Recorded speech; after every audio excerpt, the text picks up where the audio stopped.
د شب بارات په باره کې خلق وی چې په دې کې قرآن را نازل شوی دی، حالن کې د دې اس حقیقت نشتا. قرآن کې خو الله فرمایي ان انزلناه فی لیلۃ القدر، ما په لیلۃ القدر شپه کې قرآن نازل کړی. بعضې خلق وی چې جی په شب بارات شپه باندې خلق روجه ونیسي نو دومره اجرونه دي. دا چا ویلي؟ نبی علیه الصلاة والسلام خو ښودلي دي چې د زیارت په ورځ او د پیر په ورځ روجه ونیسئ.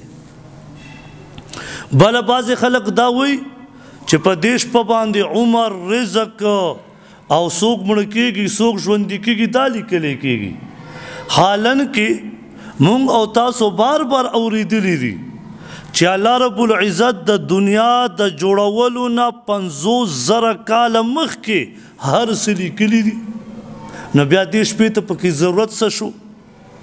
اصل کې علامه ابن عربي رحمه الله په قرطبي کې لیکلي دي، فرمایي وی په دې کې داسې صحیح روایت یوم نشته، بلکې هغه خو دومره پورې فرمایي فقد اعظم الفریة علی الله،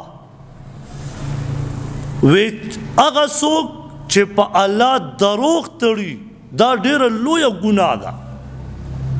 نو فرمایي په دې کې یو صحیح روایت هم نشته. علامه ابن کثیر رحمه الله هم فرمایي نو په دې کې روایات صحیح هم نشته چې څومره دي ټول ضعیف دي.